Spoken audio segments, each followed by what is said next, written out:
Well, hi again, everybody, and welcome to another episode of 100 Yards of Football. And this is our special show with Jacki Sherrill. This is called Behind the Bench with Coach Jacki. And we haven't seen Jacki in a couple of weeks. He's taken an extended break, and boy, did he want to get out of town. It's 195 degrees there in Texas.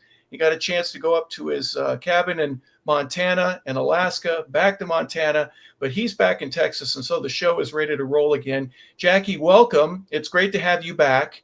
We appreciate it. We've got a very special guest here today. But before we get to that, if you don't mind, folks, we just want to say thank you to Lee Haney and everything that he has meant to our show. The Lee Haney Games will be taking place shortly.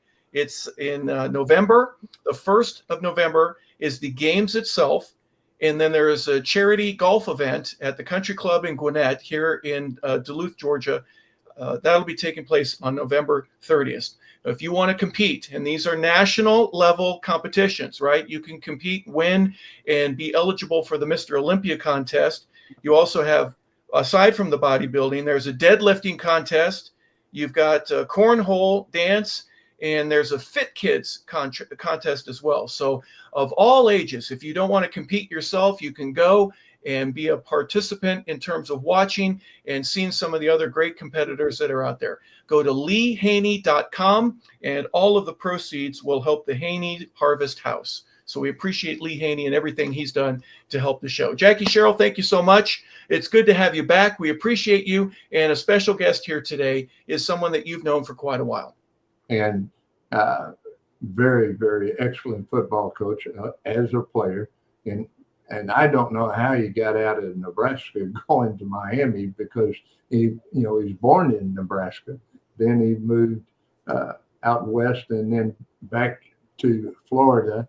And being in Florida, I guess that Miami put the pressure, but he was recruited by everybody, not only by Miami, Florida State, and he also recruited by some Ivy Leagues. So, Mark, I didn't know you were that smart. I didn't either. It actually came down to Miami and Brown University of all places. I did have Florida State, Notre Dame, and a bunch of others that I can't remember now. I'm just getting so old, but the Ivy League was interesting to me as well. But in the end, I decided to go to Miami. Well, you picked a good one, but unfortunately, you went there when Jim Kelly was there, and then Testaverde. So you went up against some pretty good competition, fighting for that starting role. Yeah, my senior year and Jim's senior year, Jim Kelly, as you mentioned, was also Vinny Testaverde and Bernie Kosar's freshman year. We got a photo of the quarterbacks before that '82 season. And all four of us are in there. And our coach was Earl Morrill. Well, there it is right there. Number 9 is me. Kozar's number 1. Testaverde is number 18. Jim Kelly's 12. So, and then Earl Morrill was the coach. Those 4 guys were first-round draft picks. Kyle Vanderwin, number 13, and myself, number 9. We didn't quite make it in any round for that matter, but pretty good room. Oh yes, I recruited Jim Kelly, and that's when we got Danny, and he decided to not come to Pittsburgh. Did you recruit him as a tight end, as a linebacker, or a quarterback? Quarterback, and of course, he played both. In Paterno, he lost him because he told him he was recruiting him for a linebacker. Exactly.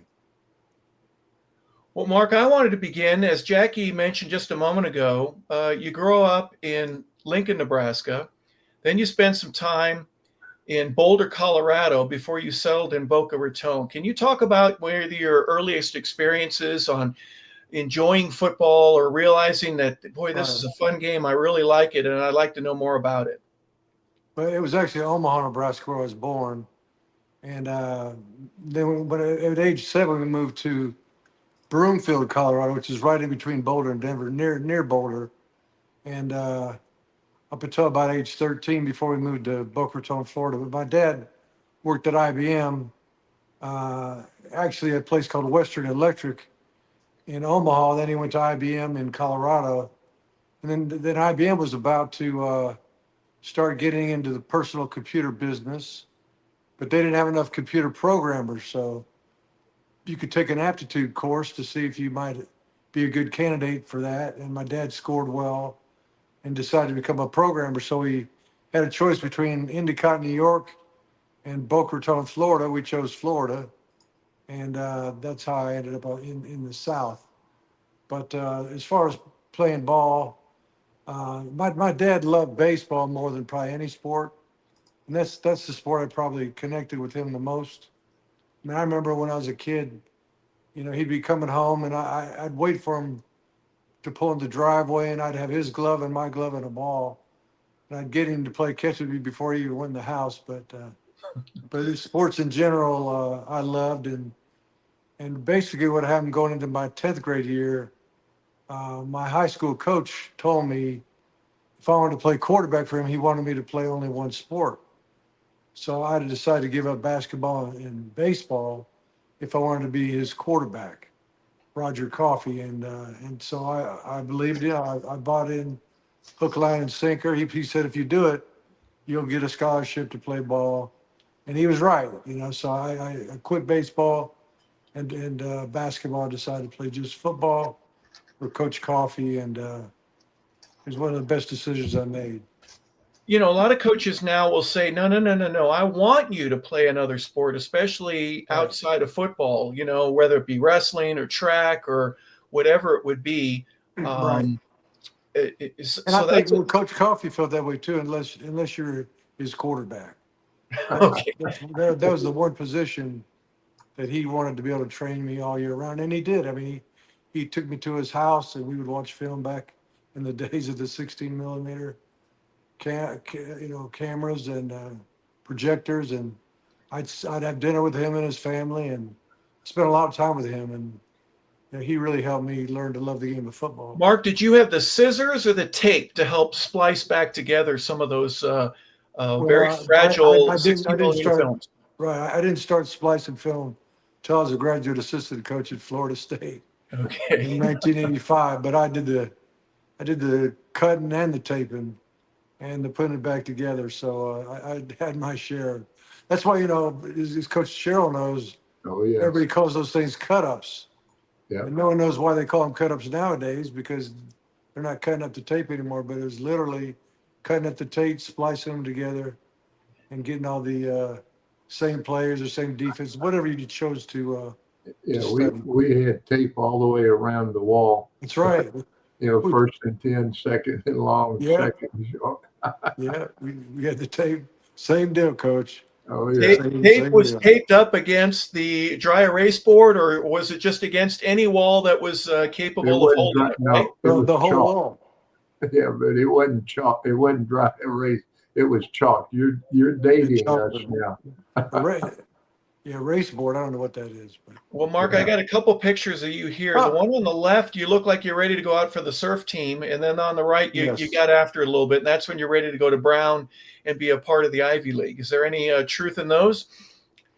well, my nickname in college was Boca Baby, and part of it is because of the look right there. But yeah, I had the long hair, and I actually dated a girl whose dad thought I should make it a little bit shorter, so he paid for a haircut to cut it to look more like the one on the right. But Okay, right. But did you Anyway. feather it? And did you have that little Oh, shake of the hair, and the Oh, yeah. special comb in the back pocket? yeah, without a doubt, it was part of my deal, and it was highly successful.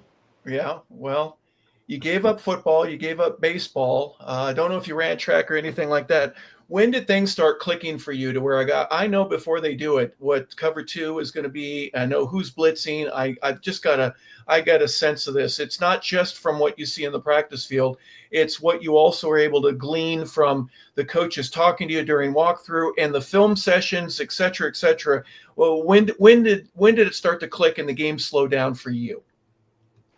Well, I learned that, first of all, in high school, my junior year, I actually got my knee hurt, so I didn't play hardly a bit. But my senior season, I was healthy and ended up being first team All-State and we went to the semifinals of the state championship for the first time in school history, and had some great teammates, and it's a lot of fun. But when I went to Miami, I actually got recruited by Coach Saban of all people. I don't know if anybody knew that Coach Saban was at Miami, but it was actually Lou Saban, not Nick Saban. But anyway, Yeah. he he recruited me there, but he stayed one season and he left. And then Howard Schnellenberger came in my second season. And of course, Coach Schnellenberger was the offensive coordinator for the Miami Dolphins when they won the Super Bowl. When they went undefeated, 17-0, whatever that record was, Coach Schnellenberger was the offensive coordinator for that team. Yeah. And so he brought the Miami Dolphins system to college football. And so, I was learning. I was the guy, coach, that was always asking why.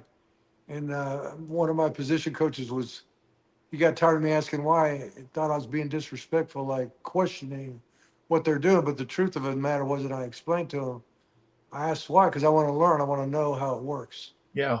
Because like when you coach quarterbacks, even to this day, when they're young, you put them on a need to know basis. You tell them just what they need to know to play the game and be able to function. But as they grow in their careers, we like to teach them why they're doing what they're doing, so they can maybe get us out of, instead of getting out of a bad play to a good one, you might get from a good play to a great one when you really trust the kid. And Well, so, I used to always ask, well, what happens if, if they show the blitz, or if someone from the comes off the corner, or if the safety Sure. comes into the box? Right. You started thinking that way too, and Oh yeah. and really, you became a student of the game. Is it fair to say, either from the high school experience that you had that carries over into your college experience? Is there truth to that? Oh yeah, there's no doubt. And now I had a chance to, be one of the leaders of that team in high school, and myself and a guy named Prince Charles Ferguson III was our middle linebacker. He was from Delray Beach. I was from Boca Raton, and it was during the days of integration, and so there's a lot of unrest all around our campus and all around the country for that matter. And Coach Coffey, our coach that I mentioned earlier, he told the team if anything ever broke loose or broke out as far as riots and fights and this, that, and the other, he said, if you want to stay on this football team, you go to the cafeteria immediately. And so if something broke out, which it did fairly often, we'd go to the cafeteria and he'd take roll. And if you weren't there, you're off the team, So he was a guy that really helped bring our team, our school together through how he handles things and the fact that we had success. I would imagine, knowing that the team is good enough to where I don't want to risk this, not just you, Mark, but some of the other teammates that are a part of this. We've got something going here. You said you went to the semifinals. You had a chance to go to the playoffs your senior year and to advance in the playoffs. You win 2 or 3 games, and let's not mess that up. That takes some leadership, that not only the guys that are supposed to be leaders, but some of the followers need to be able to say, hey, you know what? I'm not doing it because I don't want to do it.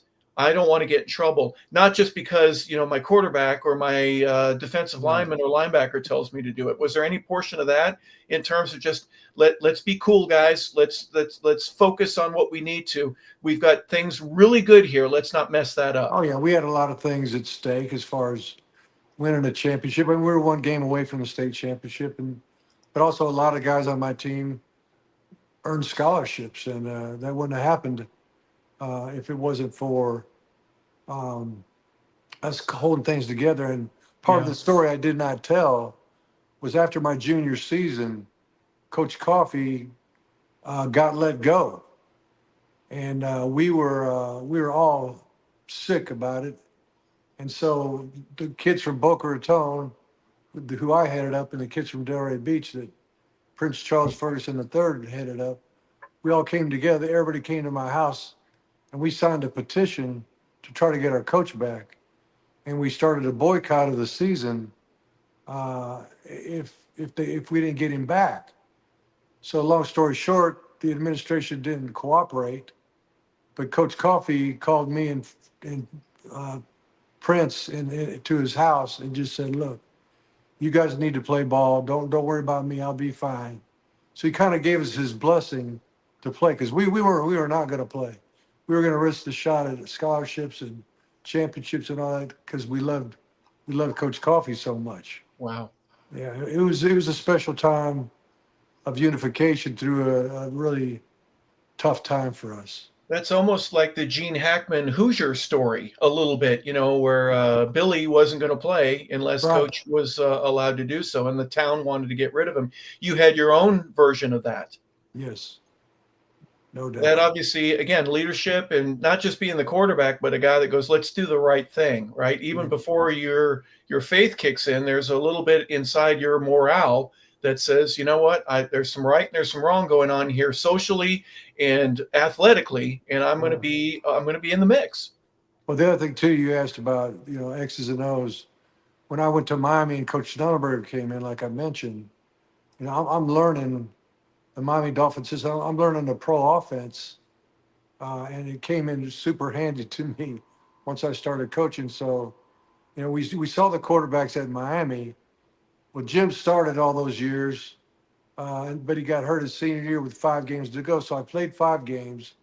I got a chance to get a couple of free agent shots. Got a shot with the Denver Broncos.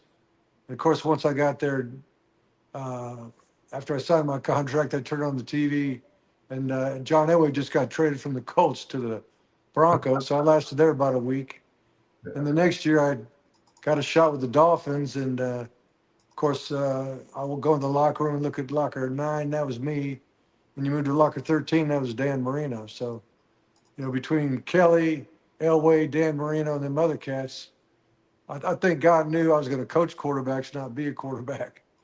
He wanted me to know what one looked like. So it was a great experience, I know, and love all those guys, and kind of proud to be a part of them.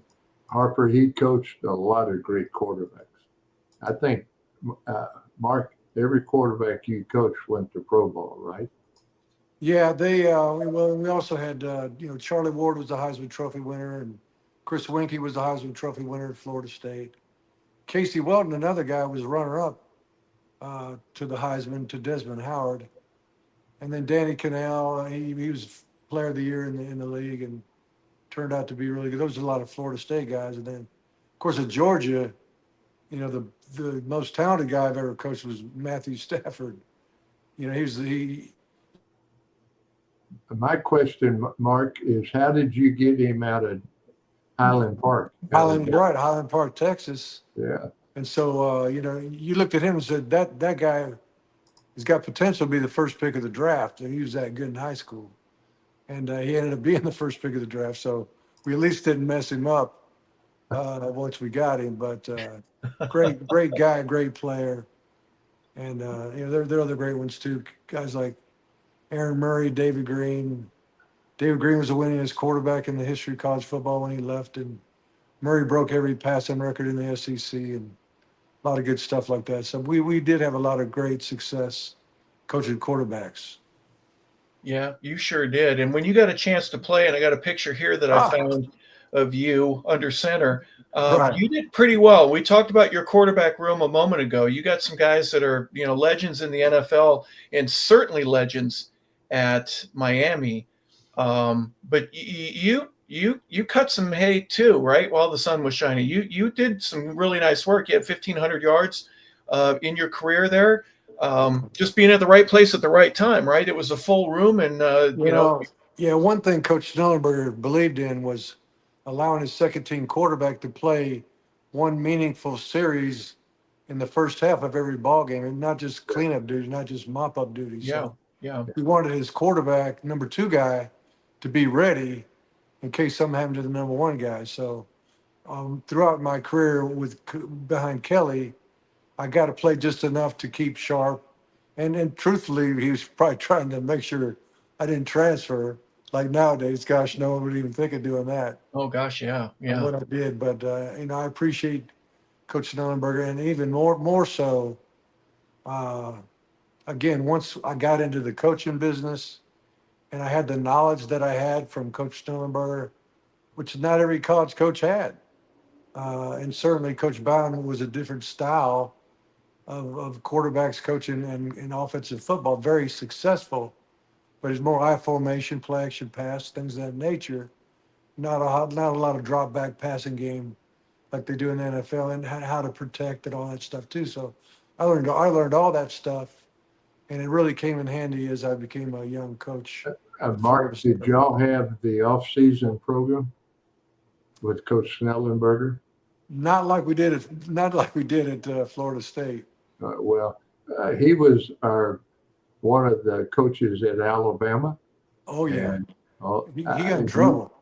You did not want to be in his section. We did that. I mean, he literally, he would have like maybe 50 glasses of water sitting on a table, and there's about 100 and some guys that wanted it, right? So yeah, if you didn't sprint to the water, you weren't going to get a drink. And so, I mean, he was rough. And of course, Miami heat and humidity, it was crazy. But he was Coach Nunberg was very tough as well. But we had a quite an off-season program at Florida State as well. Yeah. Well, Mark, stick with me in Miami for just a moment, if you will. You've got the Jim Kellys and Bernie Kosar, Vinny Testavardis, blah blah blah. What would you, from a coaching perspective, would you learn from each one of them that would be traits that you would look for while you're recruiting later on? Are there certain things that you say, hey, this guy has Matthew Stafford type feet or arm strength? I mean, did that help you in terms of your coaching to just recognize some folks that had exceptional talent and were the ones that you wanted to seek out after from the high school level? Well, just think about it. Elway, Marino, Kelly, Bernie Kosar, and Vinny Testaverde, they're all first-round draft picks. I mean, these guys were the cream of the crop. So, truthfully, my mom could probably watch those guys warm up and say, he's pretty stinking good. You might want to recruit him. But but I think the thing that I learned coaching quarterbacks as far as characteristics that I would look for, number one was accuracy. Can you hit your target? I mean, guys, it's hard to get a guy to become accurate when he's not, so to speak. To change his fundamentals is very difficult to do at age 19, 20, 21 years old. That's got to be done when they're younger, you know what I'm saying? Yeah. So, can a kid hit his target? And does he have enough arm strength to make the throws that need to be made? If you can't do that, he can't play. Number two, is he a good decision maker? I mean, with this guy, as Coach Sherrill knows, you lose more games than you win sometimes through the mistakes, especially that the quarterback makes. So is he a good decision maker?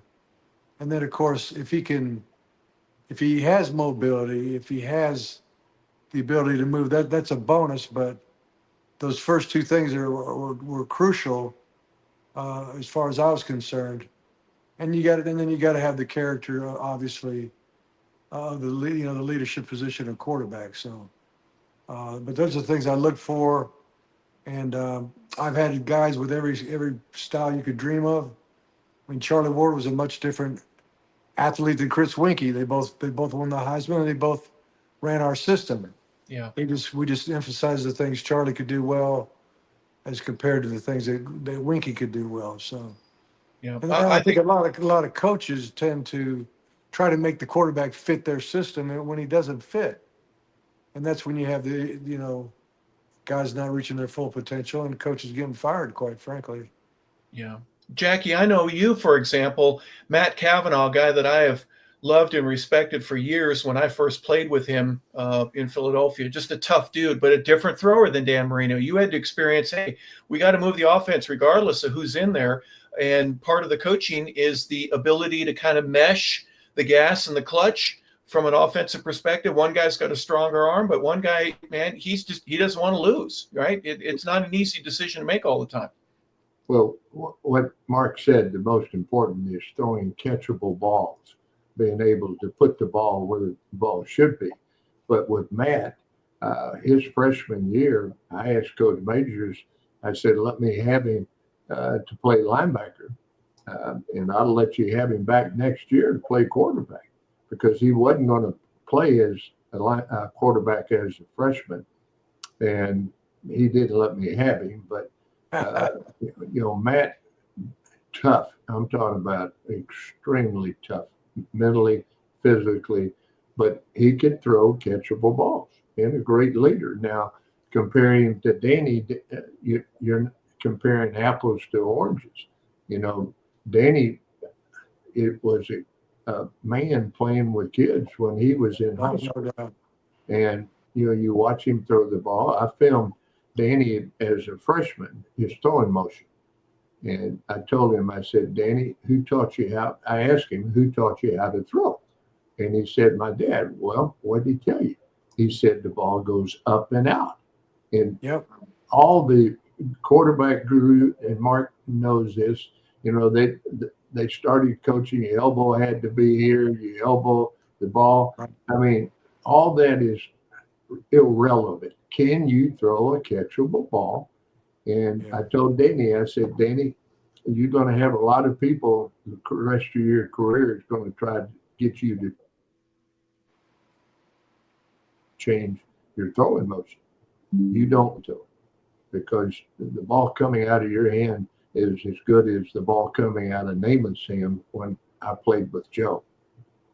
Well, you mentioned that, Coach, and he had the quickest release that there was, and not necessarily because he had the quickest hands, but because of his up and out motion. The ball was basically set in a position to cut it loose. All he had to do is turn his hips and rip it. Yep. And so he did not waste. When his brain said throw the ball had a very short distance to travel up and out, where like John Elway's hand speed was faster than Marino's, but John had a little bit more of a circular motion before the ball came out. But he still had a quick release because his hands were so quick. But those two guys, a little bit different style of how the ball would come out, but super quick releases. And that's the whole thing. I mean, once your brain says throw it, the ball's got to come out. How long does it take to come out? And it goes from a seated position to a cocked position and out. And Marino's was the least amount of distance, which made it the quickest release. The reason I selected this picture, guys, the one on the right with Elway, you see how far the ball is away from his body. That's uncharacteristic. Most guys would hold it a little bit closer. Right. Dan had a ball that he would pat it, right? He'd tap the ball before he let go. Sometimes 2 or 3 pats. He'd get his feet just like a crow hop in some respects, correlating with baseball. But then, boom, from basically ball in hand to where it's released as fast as anybody ever. You guys had different motions. You mentioned Joe Namath.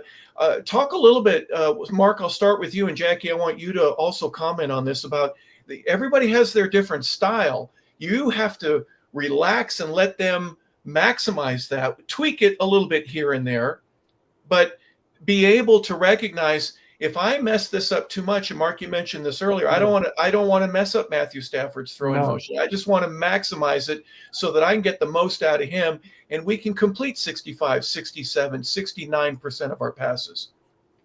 Right. Well, that's a very good point. If it wasn't broken, we weren't gonna try to fix it. And some guys that coach quarterbacks think everybody should throw it the same exact way. It's just not the way it is. Biomechanically, we're all built different. And so if the ball gets out quick enough and the ball is a high enough release, I mean, if it's too low, the ball's getting batted down, right? If it's too slow of a motion, you might have a perfect accuracy and be able to hit somebody on a dime. If it takes you, if you wind it up like a baseball, you're going to get sacked. So the ball does have to get out in a quick amount of time with that release time. But if the guy didn't have an issue with accuracy, if he didn't have an issue with the quickness of his release, and he didn't have an issue with the ball being high enough as he released it, I never touched him. And if you ever try to change a kid, never try to change him in camp. You got to change him in the off season. You got to start when the season ends, late January, early February, all the way through spring ball in the summer to get that to be a muscle memory for that quarterback. If you try to change his throwing motion in the middle of a season or in the middle of fall camp, you're gonna blow the kid up. What, The what, hardest, what what's something you might say to him? Hey, you got to get it out a little bit earlier. That's all I'm asking, right? Can you make it real simple for a guy to adjust and fine tune as opposed to just changing everything about it? How do you go about that, Mark? Well, most guys have, if you got the ball seated on the back side of your chin, all right, everybody has some kind of emotion, circular motion before it's cocked and thrown the football. You know, some guys have a big windup, which is too slow. All right. Some have a smaller one, which is normal. And then you got Dan Marino that kind of held it here, and he just cut it loose, you know. Yeah. So the bottom line was if there's too much wasted motion in their release, we had to teach them to be more up and out, like Coach said, than this big windup, this big circular motion. And then the other thing too is, you know, we wanted to make sure the grip was right. If you pack the ball into your hand, and if you palm it, basically, it's like a pitcher throwing a changeup. If you throw a changeup, a pitcher jams the baseball into his palm and has the same motion, but the ball comes out slower. Same thing is true in football. If you palm the ball, it's not going to be good, and you'll certainly have less control of a wet ball when you palm it. But so you got to have your grip right. You got to have your release right. You got to be, when you're in your stance, I used to call it a power stance. You know, knees slightly bent, you know, your chest over your knees, and you got to be in a power position to throw the ball. If you're standing straight up in the pocket, then you have to drop down to get in the power position to throw. Again, that takes more time. The goal is, again, when your brain says throw the ball's got to come out quick. And if you're bouncing up and down with your stance, or you're winding the ball up too much with your throwing motion, you're gonna hold the ball too long, and you're gonna get sacked and fumbles and all kind of stuff. the quarterback that I had to throw the ball the hardest was Jack Thompson, the throwing Samoan. Right. And I remember first day in practice, that whoever coached him before had him pulling the string, which had him holding on to the ball way too long and taking speed off the ball. Right. So first day in spring practice, he's throwing. I walk up to him and I said, Jack, we're going to run out, 5-yard out. I want you to knock the receiver out of bounds. And he did. And I said, Jack, that's your throwing motion. Yeah. But he could put the heat on the ball, but he also learned with the grip to take a little heat off. But you know, Jack could put the most heat on the ball, and that included Namath and Stabler and Sure. and all of them that I had the opportunity to coach. Well, and that's so true, Coach. And you know, Matthew Stafford, we mentioned earlier, he was that guy too. You know, he threw a ball that was hot. Yeah. You know, early in his freshman year when he was playing, we actually had to take him out of the game just to get somebody to throw it where our guys could catch it. But after that game, I said, look, man, this is how an NFL ball is thrown. All you guys want to play in the NFL, you got to be able to catch this ball. I said, Matthew had like 4 guys that were under 6 foot, maybe 5'6" to 5'8", receivers in high school. They all caught his ball. Okay, so if you can't catch this ball, you better find another sport to play if you think you're a receiver. So they learned pretty quick. They better not have any excuses for dropping the ball, even though Matt, you know, he threw a hot ball for sure. Hey, Harper, let's move on to Mark's life. You know, we're very fortunate, and I am, to have him as a friend as well as a lot of them. But his life is different than most coaches. You know, and Mark, talk a little bit about the changes that took place in your life. Well, I ended up coaching at Florida State. I was a graduate assistant in '85. When I got there in '85, Coach Bowden was there, and he had just decided to. Art Baker, his offensive coordinator and quarterbacks coach, took a head job at East Carolina. So Coach Bowden wanted to coach the quarterbacks himself, but he wanted a young guy to help him out.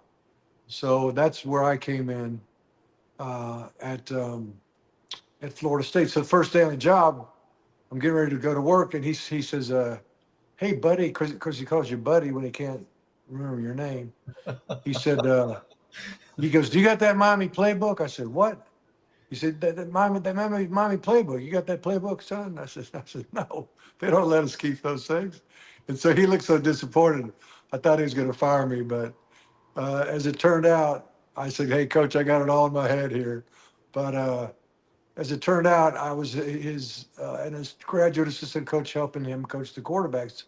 But that was the plan. But he showed him at the first meeting, quarterback meeting. He let me run the meeting, and then he watched me the first day, and then he never came back. He let me coach the quarterbacks as a 24-year-old graduate assistant coach at Florida State, and so I became his quarterbacks coach from then all the way through 2000. And but while I'm at Florida State and being a graduate assistant, I had a roommate named Jay Perkins, and he was dating a young lady named Liz Ward. Well, Liz Ward's roommate was a girl named Kathy Francis, who's now Catherine Francis Richt, my wife. So we became, we just hung out with Jay and Liz, and it became very good friends. And then over time, we got romantic and we ended up getting married. But so that's how I met Catherine. Was through being at Florida State at the perfect time. Well, was she a cheerleader too? I was hoping you'd say that. You know why I'm laughing? Because I know you got your info. You got it from Wikipedia.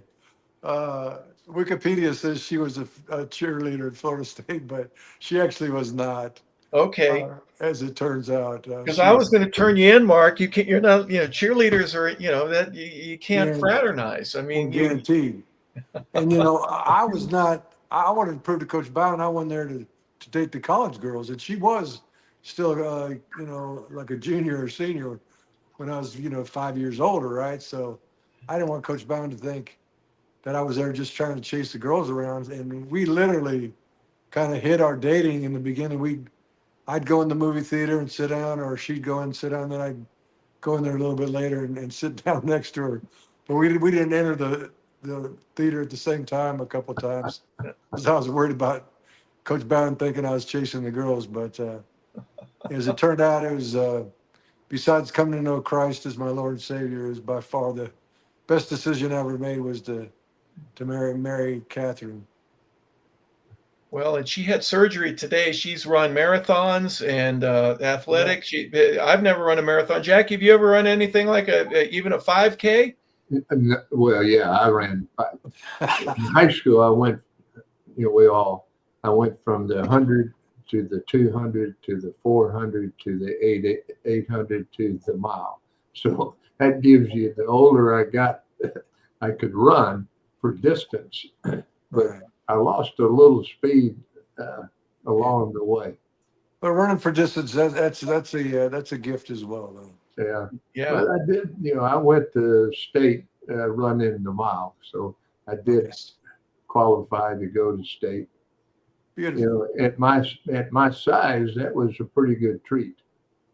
There wasn't anybody running the mile with me that was my size. Yeah, I was going to say you're probably literally head and shoulders above most of the guys that were running a mile back in those days, right?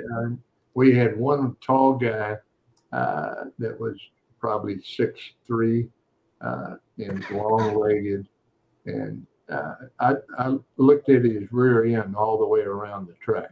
Okay. Well, that reminds me of a guy named Herschel Walker at Georgia. Yeah.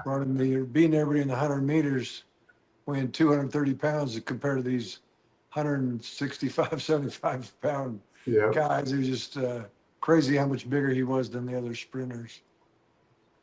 Yeah. And Herschel wanted to, even in the pros, after practice, there might be a couple of dollars laying down on the grass, and the winner gets to take it, if you know what I mean. Herschel would run against all comers anytime, and he wouldn't always win, but he won more often than he certainly lost it. One of the great Bulldogs of all time. But let's go back to your Florida State. How did you know that this was the right place for you? Because you were there for quite a while. Now, you went to East Carolina, but when you first joined at Florida State, and for Bobby Bowden to go, okay, this kid knows what he's talking about. I'm going to trust him with my quarterback, so I don't even have to go back into the room. That speaks a lot, Mark, about what you knew and how you could transfer what you knew into the folks that needed to know what you knew. Talk a little bit about that.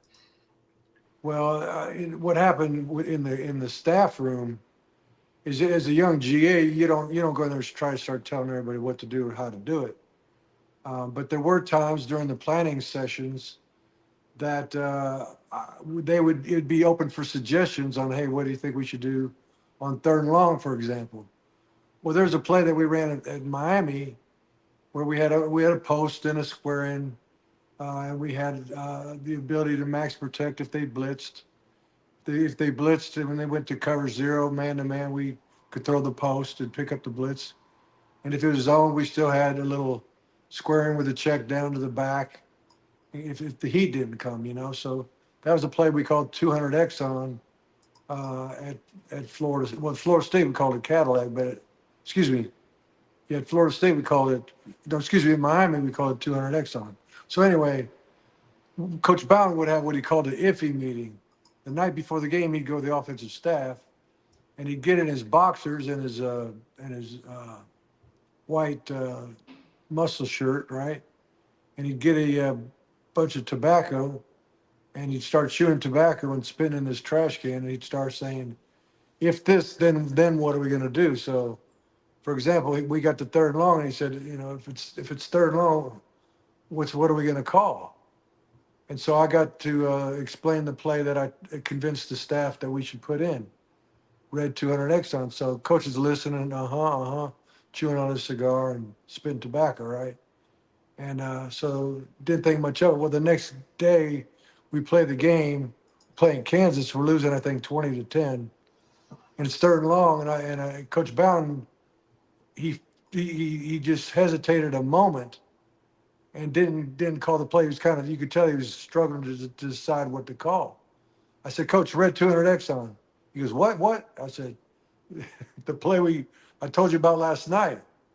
He's like, oh, and I was trying to explain it to him. He said, timeout. So I explained it to him, and he said, hey, get Ferguson on the phone, my quarterback. So I explained to Chip what to do. I said, if those safeties level off, it's man coverage. We're going to throw the post. And then if they go back to the halves, it's cover 2. We'll go square in to the check down wall. So we call the play. Sure enough, they blitz. We pick up the blitz. They're playing cover 0. The flanker runs a post route, and Chip hits him on the dead run for a touchdown, and turned the game around. And we ended up winning that ball game. So this young, brand new graduate assistant coach is trying to give the head coach a play to call in the heat of the battle. And when I said it, everybody's looking at me like, who are you to do that? I was up in the box with the defensive coaches, and they're like, what the heck? And by the grace of God, it worked. Yeah. And so it gave me a little credibility with the staff and with Coach Bowden. And over time, more and more ideas, got implemented into the system. Well, it's good to have them work, right? This is a good signal to have for an assistant coach to be able to have all the others around him, and then they're patting you on the back.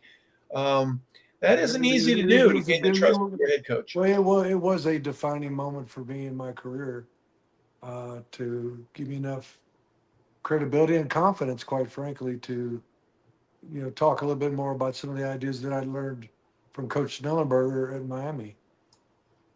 And Jacki, I'm sure that there are times where you, as a head coach, you are waiting for someone to be able to do this and show what you've got and to not interfere with what you're doing as the head coach, but to participate and be included as a team and as a group and as a staff to be able to assemble that type of offensive thinking and have it work out the way it did, like Mark explained just a few moments ago. I always said coaches lose, players win. And we're number 1 in the nation for 7 weeks, and we're playing Penn State. and we scored the first 2 times we had the ball. The third time we're moving it down the field on the 20-yard line. Danny's actually throwing the ball out of bounds. Their kid touches it, but he falls down, and the ball falls into his stomach and catches it. And then the next play, the field was icy, and the next play they throw a takeoff. But here we are, all of us thinking we got Danny. We don't care. We'll throw the ball. And it was the first time, Mark, that anybody ever dropped 9 on us. So they were dropping 9, rushing 2. I know it. And we didn't run the football. I know it. Yeah, I mean, so anyway, we lose the game. So we're in the Sugar Bowl against Georgia, and we're down by 3. Right. And it was where the ball was back. They kicked off. We had the ball and moving it down the field, and we had it on the 34-yard line, and it was 3rd and 3. And so I called Danny to the sideline, and I said, Danny, here's the situation. We can kick a field goal, tie it, and hope to get the ball back, or we can go ahead and make the first down and move it up, move the ball on. And he looked me right dead in the eye, and he said, Coach, we're not here to tie this game. So I said, okay. Right. And so the play we actually called, they're running an 8-man front. Play we actually called was take the 2 backs and cross them and pick one of the linebackers. Right. And we had tight end, flanker, and X. They all did takeoffs. Well, Danny read the blitz. They blitzed all 8, and they're playing man. Blitzed all 8, so our backs had to stay in. Danny took 2 steps further back and threw the takeoff to the tight end, and we won the game. But it wasn't me that called the play. It was the player. Yeah. Well, you mentioned dropping 8 and losing a game because you didn't adjust. Yes. When Miami played Penn State and lost that game to Penn State, when Vinny Testaverde was the quarterback, that's exactly what happened in that game. Penn State dropped 8 the whole game. Miami kept deciding they're going to throw. Yeah. And Testaverde threw 5 picks that day. Yeah.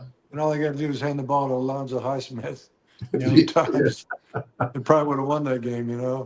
Well, the same feeling here. So I cost us a national championship. If that dumb coach had been smarter. I get it. Yeah. Oh, you laugh now, gentlemen. There was no laughing when you're in between the lines, right? Goodness gracious. But talk a little bit, Mark. I don't want to jump ahead of myself. I do want to pay all due respect to Florida State and the experience that you had there. But as a head coach, when you've got guys around you that are, in some cases, they're very quiet. Some are very loud. Some are quick to tell you what you need to do. Some are going to argue and go, no, that's not what we need to do. How do you keep it in check to where it's chaos, but it's organized and it's under as much control as we can have it, even though there's a lot of things going on the field that we've got to address right away? What was the secret for you? Well, I think, and you're talking about as head coach when all the assistants are having they're trying to have their say. Is that exactly what you're saying? Kind of, yeah. I mean, I don't have an exact situation for you. Rephrase your question if you don't mind. Sure. What was one of the things that helped you when all chaos is going on around you? How did you help with your staff? Was there a secret code word that you would use to say, calm down, guys, we're going to get this done? We're in control, and we're going to take advantage of this situation rather than it take advantage of us. Well, the big thing for me, and there's times you just got to say, shut the you-know-what, just shut up, be quiet, and listen. But for the most part, in games, there's going to be times that things don't go the way you want to go. And you could sit there and get mad and start yelling at people or laying blame or all that kind of stuff. Or you could assess the situation, see where you're at, and decide what do we got to do from this point forward to win the ball game. So, for me, that's the way I tried to function was if something bad happened, okay, something bad happened. So where are we now? and what do we got to do to win from this point forward, instead of looking back and trying to lay blame and all that stuff. And so, philosophically, it kind of kept you from losing your mind. And, a lot of people said, hey, coach, you're very calm, very composed.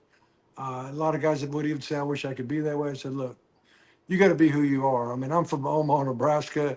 I'm a Midwestern guy. I'm not a super excitable guy, but when I got to get after somebody, I can. Yeah, you But, can. but I'm being me, Well, Coach Yeah. Bowden, he was very Yeah.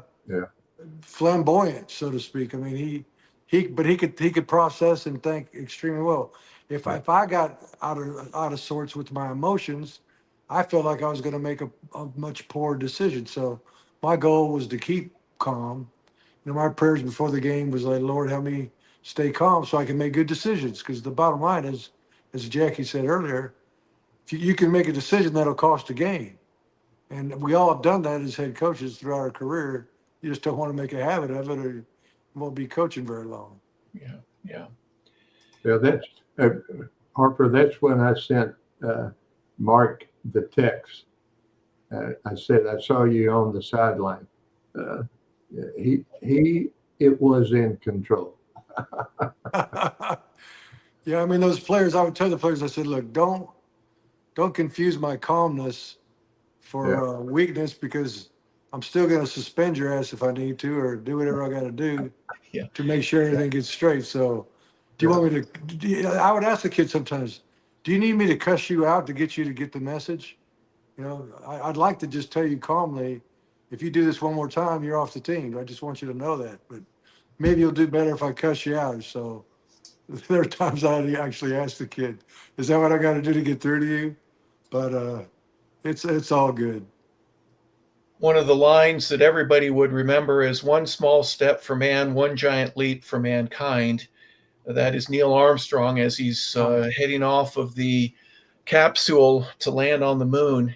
The next thing he says that isn't on any of the tapes, guys, we did it just like we practiced. And so I would imagine that when you have the ability to practice certain events, all right, you got 15 seconds, you blow the whistle and you put the field goal team out, or there's no timeouts and the offense runs one more play, you put yourself in game type situations. Well, game type situations are not when a coach throws his headset off and gets really upset. It's like, we've practiced this, right? So how did you learn to do that, Mark, and an ability from the Florida State experience going into an SEC and then an ACC experience between Georgia and Miami, to where I know more now than I did 5 years ago. And so I'm going to coach my team more thoroughly than I used to. Well, one big thing, when I was at Florida State and we were in the ACC for the first time when we joined the ACC, I think we won it like 8 years in a row. We probably went 4 or 5 seasons before we actually lost a game in league play. And even the games, the games that we were winning by big margins. In other words, we didn't play many close games. The closest games we played year in and year out was Florida and versus Miami. Okay, so the bottom line was we made some mistakes managing the clock at Florida State, because we actually didn't have that many situations happen over the years. Right. And so I knew going to the SEC, it wasn't going to be like that. If we won, we weren't going to win by a big margin every time. We knew it was going to be coming down to the wire every time. So we had to get better at clock management. So I hate to say it, but my brain is escaping the coach I came to visit. Coach, you would know who it was, but I'm trying to think of his name right now. But he coached at UCLA. And Did you talk about Rick Neuheisel? No, I think he was the coordinator for young UCLA. coach. But anyway, and he might have been head coach. Bottom line was, I spent a week with this guy to understand how to handle clock situations and how to practice them, even more important. And so by doing that, I became a better game coach, game day coach than I was when I first got to Georgia from Florida State, because we just didn't have that many situations. Always learning, right? There's No doubt. yeah, there's always a situation. You had mentioned earlier, Mark, that Bobby Bowden would have meetings. He's spitting tobacco and all that, but he's trying to. I would imagine the goal of that, from his perspective, is how are we going to handle things, and who's going to, Right. who's going to be able to offer information that is stuff that's going to help us right then and there. Did you Yeah, do what the did I same? mean? Go ahead. Oh yeah, oh yeah. I mean, you definitely have got to uh, prepare for everything that's going to come down the pipe, and that's the thing that's the thing about 1 minute offense too. That it's probably the least predictable of all the things, because there's so many situations that can happen that it's hard to practice them all. But one thing I do want to backtrack just for a moment about Coach Bowden. I can't let this go. But I got there in '85. He let me coach in '85, the quarterbacks. But in '86, after the death of one of our players, he was in a team meeting and he preached the gospel to the team. And he basically said, if that was you last night instead of Pablo, do you know where you'd spend eternity? I'm in the back of the room and I'm like, I know where I'm going. It's not a good place. So the next day I came to his office and I prayed to receive Christ as my Lord and Savior. And that's where things really changed in my life. New goal in life. Try to live a life that will be pleasing to God. And not necessarily an easy goal, but a simple goal. And that's what I've tried to do ever since. Well, I appreciate you sharing that. Thank you. And of all things, here's a head coach, and he doesn't cuss a lot, but he as you sent a little while ago, he was a little more flamboyant and open arms, and there's a difference And between. I guess Yeah. animated would be a good word. Thank you very much. I appreciate that. Yes, he is more animate than a lot of are, but there's a separation between the goal that I have to win this ball game and to get you to play at the highest level, in spite of the mistake that you just made, and my belief and my faith in where we're all going to go when this is over with. That's not easy to separate. Some people said, nope, that's it. I've seen it. You're a hypocrite and I want nothing to do with it. You got the real McCoy there, didn't you? There's no doubt about it. And, the thing about coach is, a lot of coaches coach in different ways. And I'm not saying one's right and one's wrong. Some coach through fear and intimidation, quite frankly, which is effective. I'm not saying it's not, and then every once in a while you have a guy like Coach Bowden who motivates through love and compassion. And, he loved the staff. He cared about us. He loved those players. He cared about those guys. And we all knew it. And we wanted him to win as much as we wanted to win. And so 2 different ways of doing it, but certainly 2 effective ways of doing it. But in the end, like when Coach Bowden passed, the Bowden family allowed me to speak at his funeral. And, when I finished, I said, when Coach Bowden, when he passed away and went to heaven, God never asked him, how many championships did you win? God asked him, what did you do with the boys that I put under your authority? And then he said, well done, good and faithful servant, to Coach Bowden. So Yeah. that's how I see him. I appreciate you saying that. And I played with Dion, Bobby Butler, and Jamie Dukes when I was here in Atlanta. And every one of them in separate ways, when I asked them, I said, what was Bobby Bowden? What was he to you, aside from being the coach? And one said, he's the father I didn't have. Yeah. He's the guy that I felt like I needed to represent me and my family. I wanted to please him. Right. I wanted to play at the best of my abilities so that he would be proud of my effort, if that makes sense. You know what I mean? And that's not easy to do, guys. Both of you know this. And Jacki, you've said before, hey, I may not be your friend, right? I'm your coach, and we may not always be friends, but I want the best for you, and I want you to succeed, and we'll all be better off if that happens. Jacki, your comments. Well, when you look at Coach Bryant, look at Coach Bowden, you look at all the great coaches, and I'll include Mark in there. The Bible for West Point's called Clausewitz on War is written in the 1800s. But chapter 3 is what makes a great leader. It's not the strongest, not the biggest, not the meanest, all those things. It's the one that had the strongest will. And that's what I can say about Coach Bryant or Coach Majors or Coach Stallings or Coach Bowden. They had a strong will, and it went down to their players. And same thing with Mark. Yeah, absolutely. I think there's the kids recognize it too, and the parents. When you go into somebody's house now, Mark, I have to admit, I haven't asked Jacki this, but I will ask you. There are times where you go in and Mrs. Smith, this is the greatest spaghetti dinner I've ever had, and it may not be the greatest spaghetti, right? Well, you better ask for seconds, I can tell you that.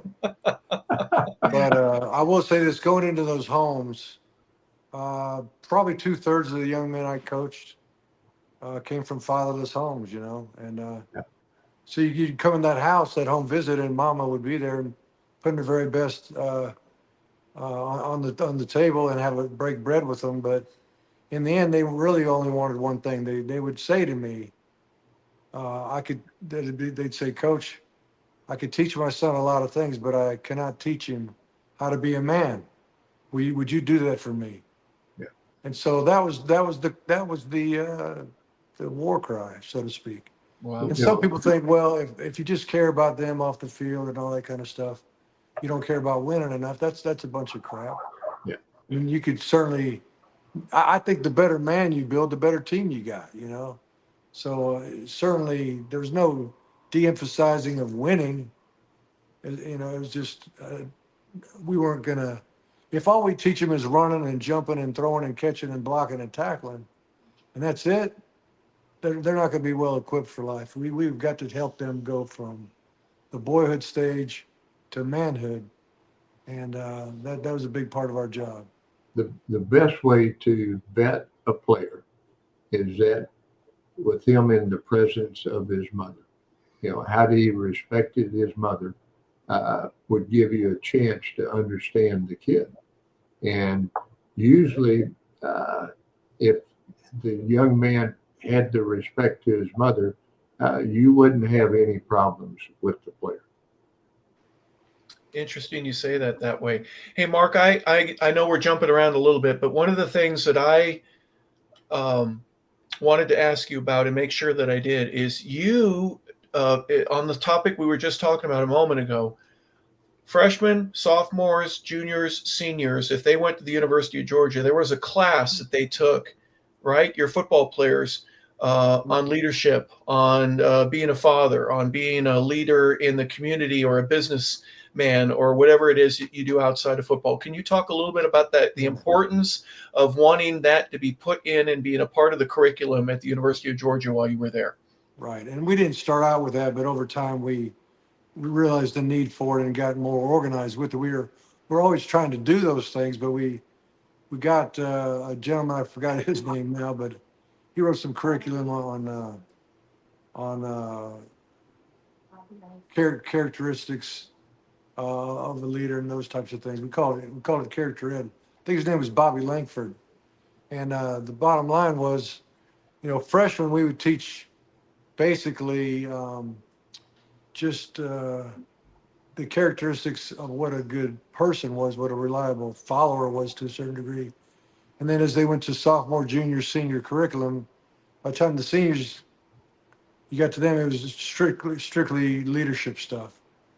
And so, we would, all throughout the spring, we'd work hard on trying to help these guys reach a next level. And one of the things we implemented was we called Brother's Keeper, where when a freshman came in, a junior would be responsible for that kid. And then when he became a sophomore, his leader became a senior. And so it always rotated around. Juniors had the freshmen, seniors had the sophomores. And so the older guys were responsible for the younger guys to help them, function well in college and not go crazy, go off the deep end. So Yeah. we called it Brother's Keeper because the older guy was the keeper of his brother, his younger brother in the program. I had I'll call it an incident. I'm on the air at 92.9 in Atlanta. 3 of the Georgia players were, I believe, booted off the team when they were caught double cashing checks. They had gone to the bank and cashed the check, and then they went to a convenience store and double cashed it. I'm not asking you to remember the event specifically, but I'm on the air when we were reading that story, and my co-host was saying, here's just another example of, a failed program where you get these kids that come in and they just don't get it. And I even think Mark Richt has classes that he's teaching to try to create character in these young boys, and look how that failed. And my response was this, and I'm not saying this just because you're here. How many kids do you know didn't cash checks in the same manner because of the characteristic classes that they were taking? How much better would the situation have been had these classes not even been available? Do we know how to measure that? And the guy shut his mouth and he goes, you know what? Never mind. I'm not. It's a debate that you can't measure realistically. But kids make mistakes. It happens all the time. Both of you know this, and you're trying to do everything you can to reduce, minimize, or eliminate that as best as possible. It doesn't always work for every kid, but you're making the effort, and that I applaud you for, Mark, and Jacki, you as well. Well, and I'll say this: some of the guys that I had dismissed from the team are some of my best friends, because they'd come back years later and say, Coach, thank you for loving me enough to discipline me. And you got my attention, and I turned my life around because of it. So, people would say, oh, Coach is losing control of the program because he's suspending players. But I use playing time as a way of controlling the team, controlling the program. And, the bottom line was, if you love your kid, you discipline your kid, right? Discipline, the root word of discipline is to love somebody. And so that was the bottom line. Yeah. Harper, I had 2 teammates, Joe Namath and Kenny Stabler, that both were suspended off the team. And I don't know of a lot of people around the country, coaches would have suspended them. But what I did learn from Coach Bryant, you discipline players, but you don't give up on players. Right. Well, sometimes the guy reaches the end of the rope, Yes. The bottom line, there is a point in time when you got to say, look, obviously you don't want to be a part of this team. You're going to do what you think you want to do, or you could do something heinous that certainly is not allowable by law or whatever it is. So at times, you got to let a guy go. But for the most part, you're trying to discipline to the point where they understand, hey, if I don't get my act together, I'm out of here. And so this is so important part of the learning process for those guys.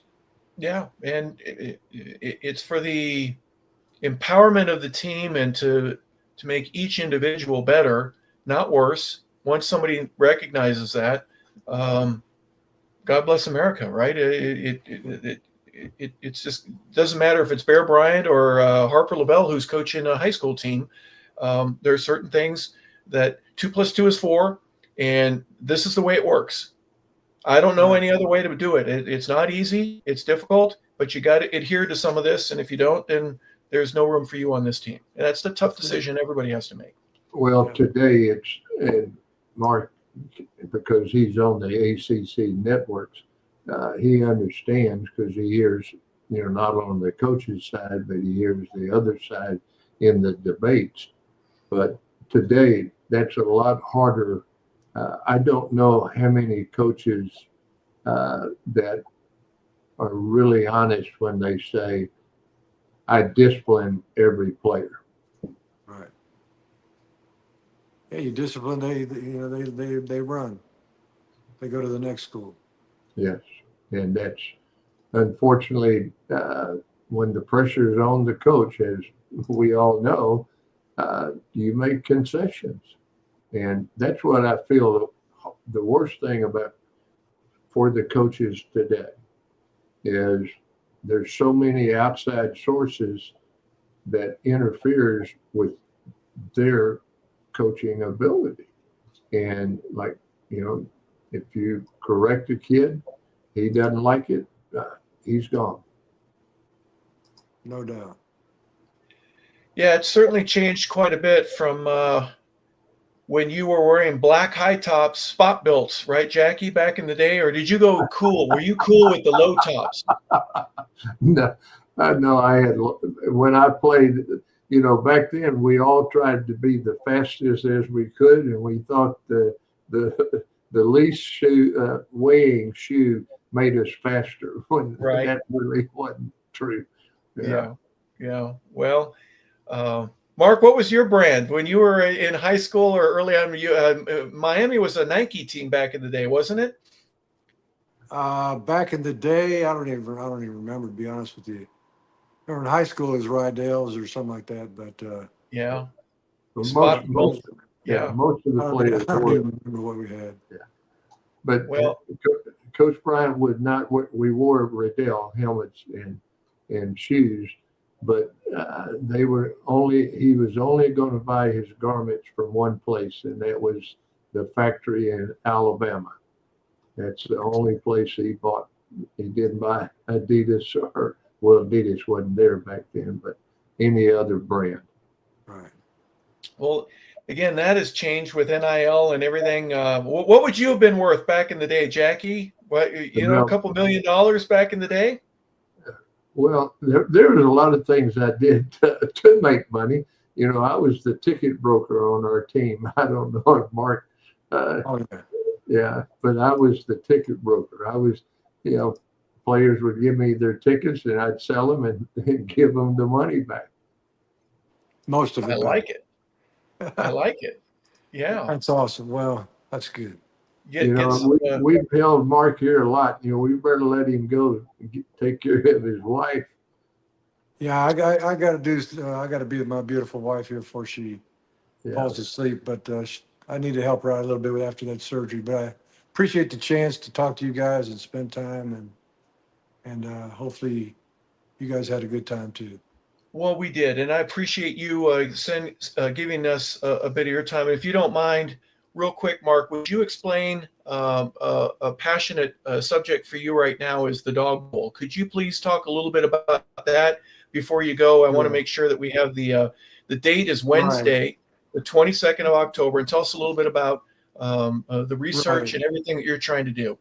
The last couple of years we've had what we call Dog Bowl 2023, 2024, this year's 2025, DAWG, BOWL. But bottom line is we're trying to raise money for Parkinson's research and Crohn's research. I've got Parkinson's, my granddaughter's got Crohn's. And so we decided to try to raise some money. So what we do is Coach Smart allows his players to be celebrity bowlers, 32 lanes, 32 celebrity bowlers. And so 4 people join the team with that celebrity bowler, and they pay a premium for the lane and the ability to bowl with the celebrities. And then I have corporate sponsors and all that. But a couple years ago, we raised about $850,000. Last year, about $750,000. And what we do is we make money through the donations for the lanes and for sponsorship, but also we show it on television. We stream it for the fan base to see, and then we have a way to give online. So we get a good bit of money from the Bulldog Nation and other people who care about those things. So the University of Georgia has what's called the Isaacson Center, and one of the biggest things they work on is Parkinson's. They're trying to knock out neurological disease in general. But long story short, we're going to have it again this year. Coach Smart was gracious enough to allow the players to come back, and October 22nd will be it. And one last thing on that, I'll have a website to give. I don't have my website up yet, but I might get with you and do maybe one of your future shows. You can at least show the website if anybody does want to give to that cause. So just so I understand, will the players be like celebrities on a team with other bowlers that are a part of the action, and then You rent a lane. There are 32 different lanes. There'll be 31 other teams that are out there, and they're all competing. It's all for fun. It's all for charity and to raise money for the Isaacson Center. Is that a rough estimate?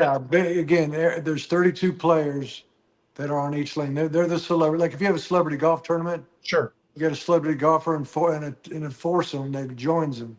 It's the same thing in the bowling. We got 4 people that will join the celebrity, but they got to pay basically $10,000 a lane to bowl in the tournament. Okay. And all the money goes to Parkinson's research, Crohn's research at the Isaacson Center at the University of Georgia. And if Jacki participates and he gets 3 strikes in a row, a turkey, you get a special bonus picture with him and the ball that he's got. Is that a fair? Would that be a great reward, Jacki? I tell you what, I used to do that. I grew up setting pins. Well, And this was when I was in the 2nd grade. My hands were big, and I could pick up 3 pins each hand.